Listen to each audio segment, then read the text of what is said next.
नमस्कार। पिछली बार अकु श्रीवास्तव जी जब हमारे चैनल पर आए थे तो हमने हिमाचल प्रदेश के चुनावों के बारे में चर्चा की थी और सर उस समय शिमला घूम के आए थे।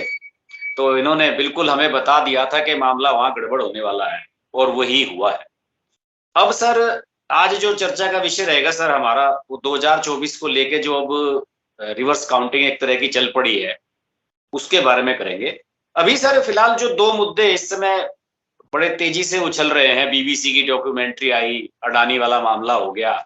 ये क्या सर आप देख रहे हैं कि कुछ ये 2024 से जोड़ के प्री प्लान्ड है या ऐसे ही आ गया सर? देखो, राजनीति अब जो है हर्ष जी, पहले तो आपको धन्यवाद। और राजनीति जो है कोई सीधा-सीधा तो खेल लेने नहीं गई है।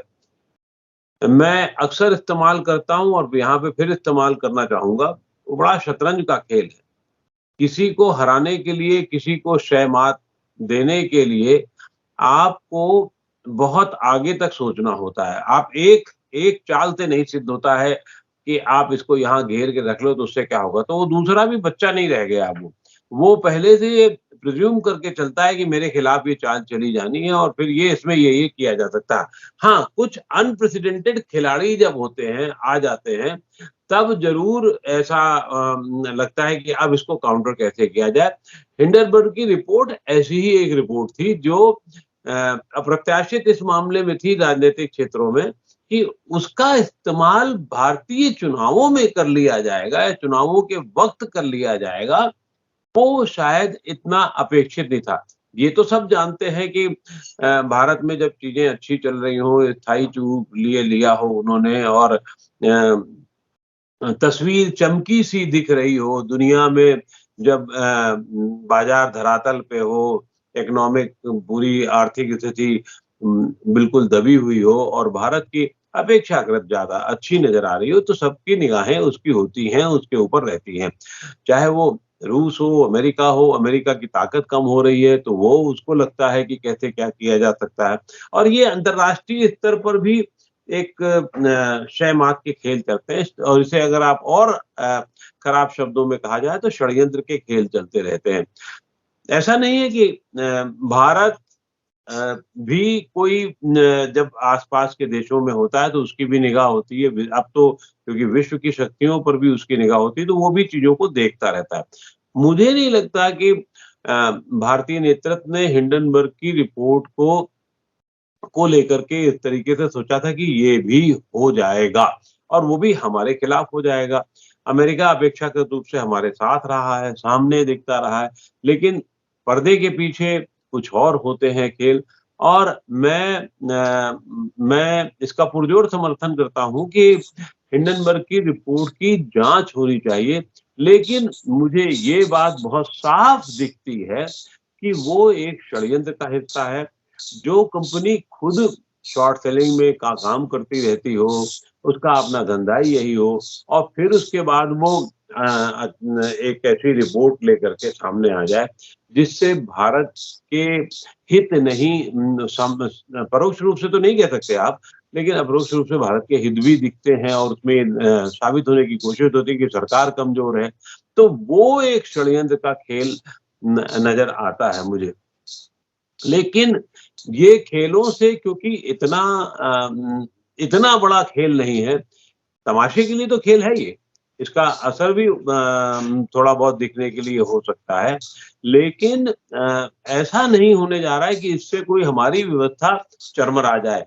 हमने कोई चीन से इतना 10-20 हज़ार अरब डॉलर जो है लोन नहीं ले रखा है कि हम उसके ट्रैप में फँस गए हों।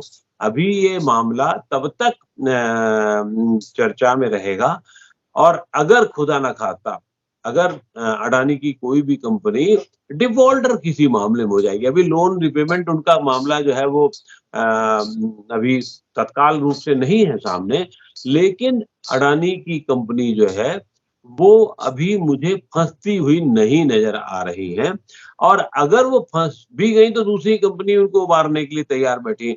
तो ऐसा नहीं होने जा रहा है कि कोई हर्षद मेहता का खेल होने जा रहा हो, ऐसा नहीं होने जा रहा है कि कोई बहुत बड़ी चीज़, लेकिन डेंट तो पड़ ही गया अडानी पर, ये बात सही है। और अडानी का जो मेटेरिक राइज़ हुआ है, जो अप्रत्याशित राइज़ हुआ है, उस पे सवाल उठ सकते हैं, उस पे बातचीत हो सकती है, उसके आंकड़ों पर हो सकती है, लेकिन हमारी अर्थव्यवस्था पे उसका असर पड़ेगा। और राजनीतिक रूप से विपक्ष का काम है ये करना, तो विपक्ष अपना काम कर रहा है और और तेजी से उसको उस पर काम करना चाहिए। जेसीबी रिपोर्ट, मुझे तो लगता है कि शायद सरकार इस पे भी सहमत हो जाए कि कोई एक बड़ी जांच की जानी चाहिए। लेकिन जांच के जो सबसे नुकसान होते हैं, फ़ायदा तो रिपोर्ट आती है, फिर उसके बाद किस तरीके से अब तक देश भर में जितनी भी जेसीबी मतलब जॉइंट पार्लियामेंट्री जेपीसी की, जेसीबी नहीं जेपीसी, जॉइंट पार्लियामेंट्री कमेटी की जो मीटिंग्स होती हैं, उनकी रिपोर्ट आई शायद 12 पर, 12-11 ऐसे ही कुछ है, पर ही उसके हिसाब से काम हुआ जो रिपोर्ट हुई है। बाकी सब बट्टे खाते में डाल दी गई। लेकिन नुकसान क्या होता है कि जब ये आती है इनकी मीटिंग्स चलती हैं, तो उसपे जो बयानबाज़ी होती है, उसपे जो लोगों को मीडिया में जो बुलाया जाता है, वो एक अलग चलता है, बस चर्चा हो जाती है।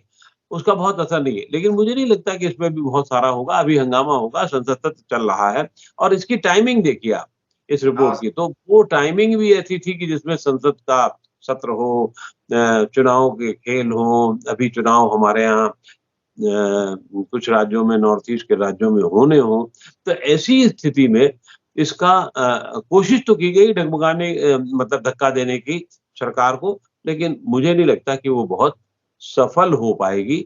और जो हालात हैं और जो स्थितियाँ हैं और जो काउंटर किए जा रहे हैं, क्योंकि एक एक षड्यंत्रकारी को ये भी समझना चाहिए, चाहे वो षड्यंत्रकारी मतलब राजनीतिक रूप से जो विपक्ष हो, उसको ये समझना चाहिए कि आपका पाला किससे पड़ने जा रहा है।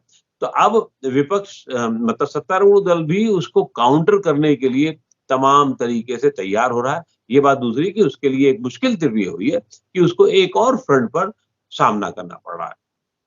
देखिए सर, इसमें मुझे तो जो लगा, उसमें जैसे आपने कहा कि इसकी टाइमिंग को लेके एकदम बीबीसी की डॉक्यूमेंट्री वाला मामला आना, और फिर एकदम हिंडनबर्ग वाली रिपोर्ट सर के वो जब अडानी का एफपीओ आने वाला है उसे वापस ले, मतलब ये एक तरह से मोदी की तो इमेज को डैमेज कर दो और उनके जो साथी हैं, सो कॉल्ड उनके जो फाइनेंसर हैं, उनको जो है आर्थिक रूप से तोड़ दो सर। मुझे तो लगता है कि सर ये इस तरह की एक वो बनाई गई थी कड़ी।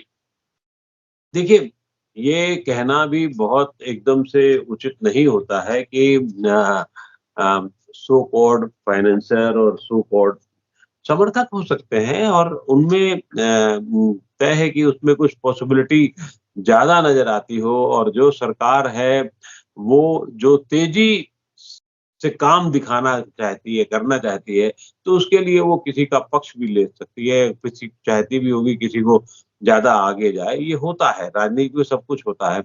ऐसा तो है नहीं कि अडानी या अंबानी या बाकी जो ग्रुप्स हैं वो कांग्रेस के ज़माने में पलने-बढ़ने का काम नहीं हुआ था, बहुत सारे होते हैं। लेकिन ये ज़रूर होता है कि कुछ कुछ लोगों को हर मैं भी अगर मान लो कोई काम करता हूँ, तो मुझे जिस पे भरोसा होगा, उस पे मैं ज़्यादा उसको देने की कोशिश करता हूँ। हाँ, प्रतिभाशाली कितने लोग हैं, वो उसमें हो सकता है कि जिनको मुझे 4 को काम देना हो, मेरे सामने 5 प्रतिभाशाली हैं, तो मैं 4 को ही दे पाऊँगा, एक कम वाले को थोड़ा किनारे करूँगा।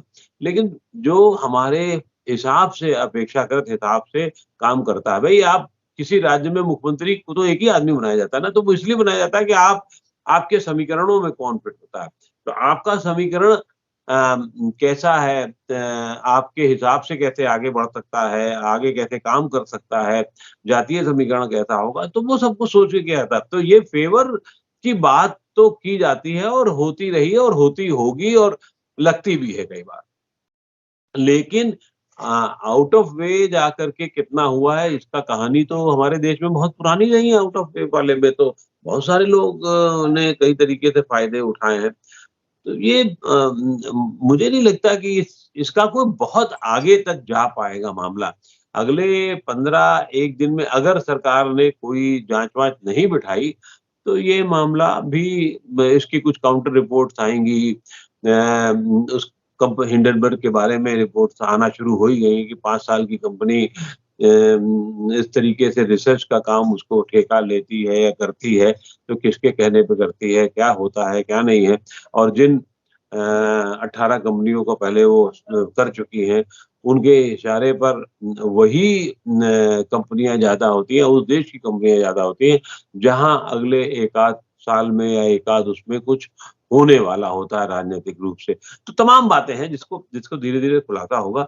मुझे लगता है कि इस बारे में हमें 15 एक दिन का इंतजार करना पड़ेगा। संसद सत्र का तब तक काफी हिस्सा बीत चुका होगा और फिर लोग जो है चुनाव नतीजों को देखने लगेंगे।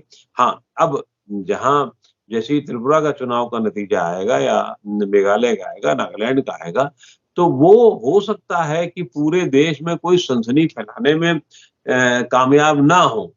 हारना जीतना एक अलग मामला है, लेकिन उससे कोई ढिंढोरा बहुत नहीं पिटने वाला है। क्यों? क्योंकि बहुत छोटी-छोटी विधानसभाएँ हैं, उनके इम्पैक्ट बहुत कम है। टोटल नॉर्थ ईस्ट में कितनी हैं लोकसभा की सीटें? असम मिला के 25 सीटें हैं यार।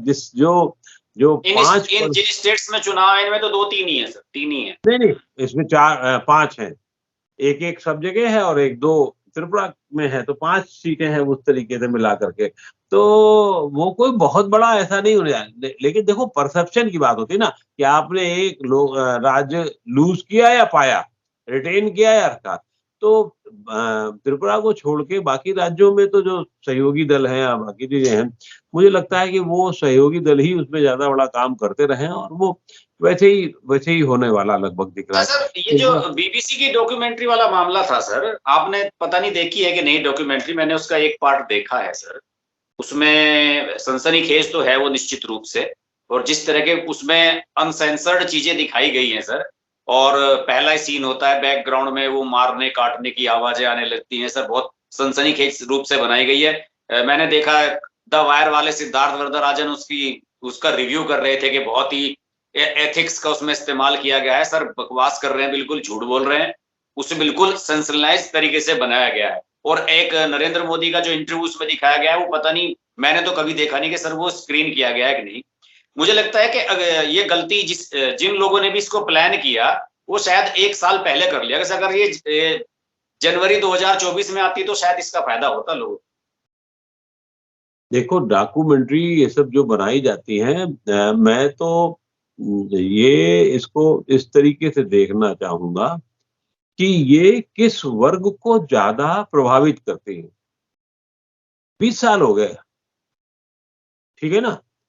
20 साल के घाव को दोनों पक्ष भूल ना चाहते हैं। मैं आजकल जो अब काम दूसरा भी कर रहा हूँ, जिसमें मैं दूसरे वर्ग को भी अध्ययन करने की कोशिश कर रहा हूँ, अल्पसंख्यक वर्ग को, वो वो भी अब इन बातों पे बहुत जल्दी-जल्दी नहीं आता है।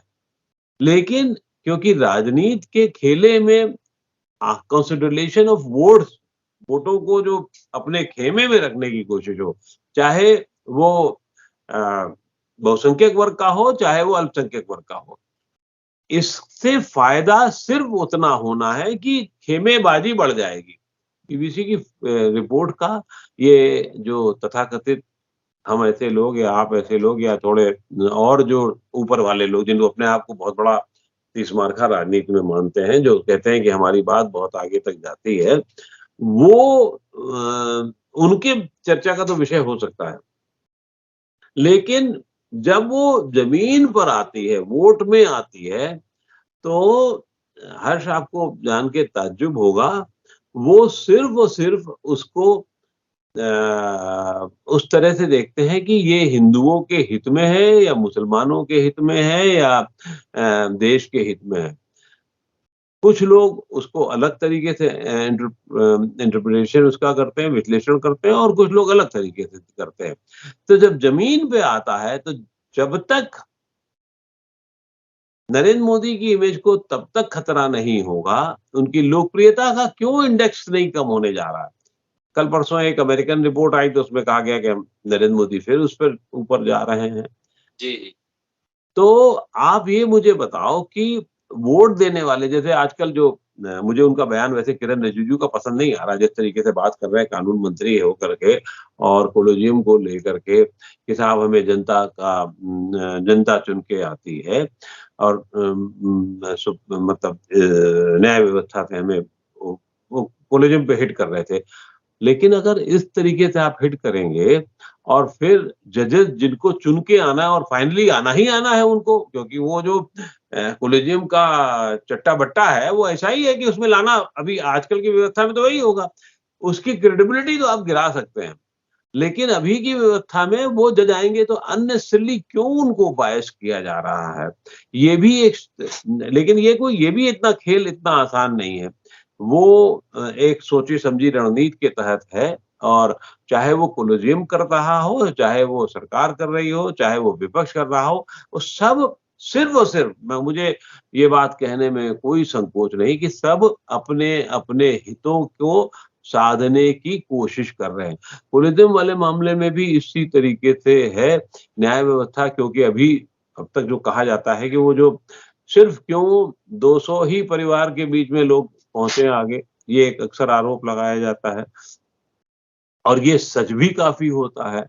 आपत्तियाँ भी जो होती हैं उसको दरकिनार ये लोग करके कहते हैं नहीं आगे बढ़ाओ, जस्टिस कृपाल को लेके और बाकी और लोगों को लेकर के जो हाँ की सर, गई। सीजेआई का बेटा सीजेआई बन गया सर, इस और क्या नहीं, होगा? मैं चलो वो हो सकता है काबिल किसी हो। भी देश में संभव नहीं है, किसी भी मैं कानून मैं में सर इस तरह। ऐसा नहीं है, मैं मान लो काबिल हो, लेकिन काबिल के साथ में बहुत सारे देश में, पूरे देश में हज़ारों काबिल पड़े होंगे, उनको एक कम से कम हाँ, मौका तो मिले आगे आने का, एक व्यवस्था तो बने, उनकी सिस्टम तो बने।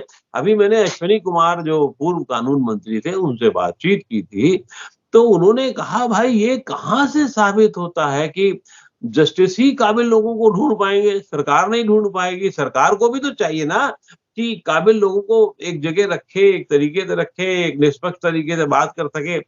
अभी क्या होता है, कुछ साल पहले जैसे कि हमने तमाशा देखा ही था एक कि 5 जजों की एक ने प्रेस कॉन्फ्रेंस कर दी थी सुप्रीम कोर्ट के जजों ने। हाँ, ये हम क्या अपेक्षित कर सकते हैं? ऐसा कर सकते हैं? नहीं कर सकते ना। लेकिन क्योंकि उनको लगा कि एक बात है तो एक प्रेशर टैक्टिक्स होती है उस तरह की। गवर्नमेंट की तरफ से भी ये हो सकता है कि किरण रिजिजू जी उस प्रेशर टैक्टिक्स में आ रहा हो। जहाँ तक बीबीसी का सवाल है, बीबीसी की रिपोर्ट जो है वो जो मैंने कहा ना हमारे आपके ऐसे लोग हों या हमसे ज़्यादा जो काबिल अपने आप को मानते हैं, उनके बीच तो बातचीत का एक वो कर सकती है। बीबीसी अगर ये चाहे, अगर ऐसी बीबीसी की रिपोर्ट पर असर पड़ने लगे तो बीबीसी ना चुनाव कराने लगे बैठ कर के। देश में चुनाव आयोग जो है वो बीबीसी के दफ्तर में हो जाएगा, फिर तो क्या दिक्कत है। लेकिन ऐसा होता नहीं है और बीबीसी अब बीबीसी की भी क्रेडिबिलिटी उस तरीके की नहीं रह गई है, जैसे पहले रहा करती थी। बीबीसी के तो सर जितने भी कॉलोनियल वो थे, सब लोगों ने तो बंद ही कर दिए हैं। रशिया में उनकी कोई सर्विस नहीं है। मैं तो जानता नहीं और बाकी एशियन कंट्रीज में, लेकिन 7-8 के तो मैंने देखा है कि वहाँ पे उनकी सर्विसेज़ ही बंद कर दी गई हैं। और ये सर उस समय का बीबीसी ने जो है हिंदुस्तान में तो तब अपना नाम बना लिया जब इंडिया में मीडिया उस पोज़ीशन में था नहीं। आज तो बीबीसी से बहुत सक्षम लोग बैठे हुए हैं यहाँ पे। देखिए, बीबीसी की रिपोर्ट तब चलती थी, आज से मैंने तो वो दौर भी देखा है ईश्वर की कृपा से। 42-43 साल पहले या इमरजेंसी के आस-पास जब मैं पढ़ लिख रहा था या बाकी काम कर रहा था, तो अ, तब इसलिए होता था कि सेंसरशिप थी तो उसमें जो कुल कुछ चीज़ें खुल करके सामने आती थी तो वो मान ली जाती थी। उसके बाद तो धीरे-धीरे बीबीसी की क्रेडिबिलिटी उतनी नहीं रह गई है, जो पहले हुआ करती थी। क्यों? क्योंकि वो भी किसी के एक उनका भी कुछ हिस्सा जो है, सब हिस्सा नहीं, कुछ हिस्सा जो है, वो कहीं न कहीं से प्रभावित नज़र आता है, उनके डायरेक्शंस में नज़र आता है। किसके खबर को कैसी क्या चलाया जाए, ये पहले भी तय होता था। अखबारों का तब के मीडिया हाउसेस जो अखबार ही हुआ करते थे, उसमें छपता क्या था?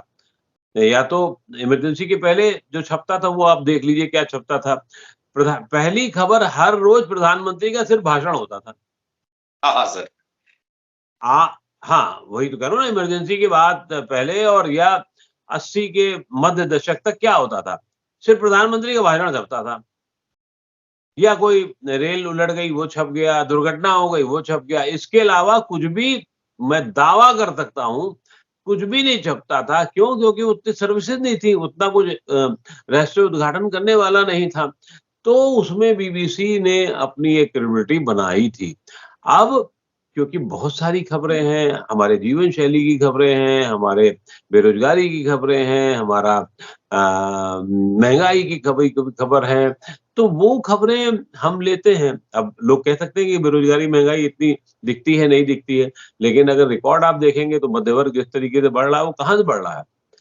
हाँ, क्योंकि ज़रूरतें लोगों की बढ़ती चली जा रही हैं, तो वो एक अपेक्षित उस तरीके से नहीं हम डिलीवर कर पाए। बेरोज़गारी है, इसमें कोई दो राय नहीं है। क्यों? क्योंकि फिर सभी लोग एक अपने तरीके से संघर्ष कर रहे हैं और नए सिस्टम में अपने आप को जब तक आप कूप अप नहीं करेंगे, तो नहीं आ पाएँगे। तो बीबीसी की क्रेडिबिलिटी पर भी अब धीरे-धीरे सवाल उठने लगे हैं। तो इसलिए उसको कोई बहुत गंभीरता से लिया जाना चाहिए या गंभीरता से लिया जाएगा, मुझे नहीं लगता। अरे जब खुद उनका प्रधानमंत्री मना कर दे रहा है कि नहीं-नहीं इसको सरकार का वो नहीं है, तो फिर बाकी क्या बच रहा है वो बैठ कर के? या उनका एक वर्ग जो है, वो अभी ऐसा भी नहीं कि बीबीसी की क्रेडिबिलिटी नहीं, मतलब बिल्कुल नहीं है। कुछ हिस्से को लेकर के वो हो सकता है। ऐसे मौके पर ये रिपोर्ट क्यों जारी की जाती है? 20 साल पुराना मामला है, 20 साल पुरानी चीज़ें हैं। प्रधानमंत्री ने क्या कहा था, उस समय क्या कहा था, अब क्या कहा था, सब जानते हैं। जो बातें छिप छितरी हुई है उनको उन्होंने जोड़ करके एक जगह कर दिया और कोशिश ये की कि हाँ, अरे बाप रे बाप! ये सब क्या-क्या हुआ, खराब हुआ, इसमें कोई दो राय नहीं है। सिख 84 का दंगा खराब हुआ, उसमें कोई दो राय नहीं है।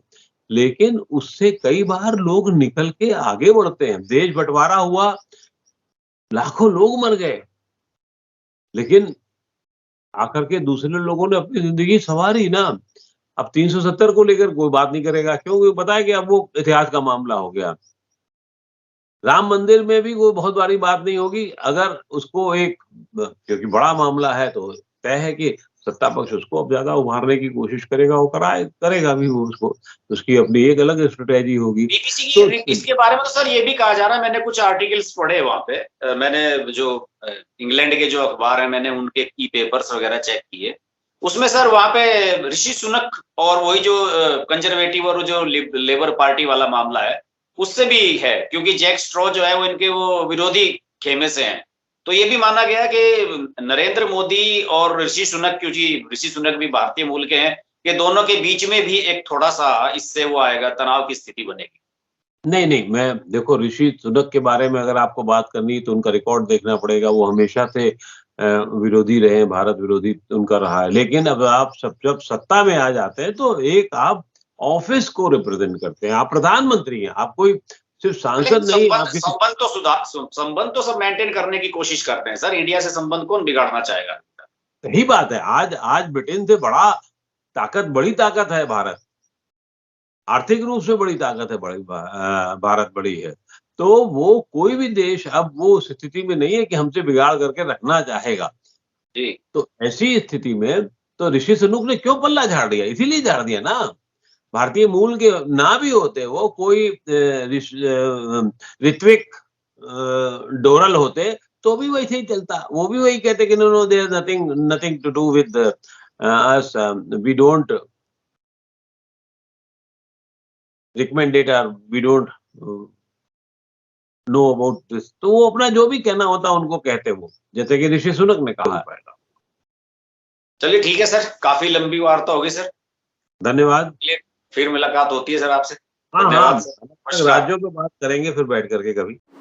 अगर आपको हमारी वीडियो पसंद आई तो वीडियो को लाइक करें, चैनल को सब्सक्राइब करें और नोटिफिकेशंस के लिए बेल आइकन को प्रेस करें।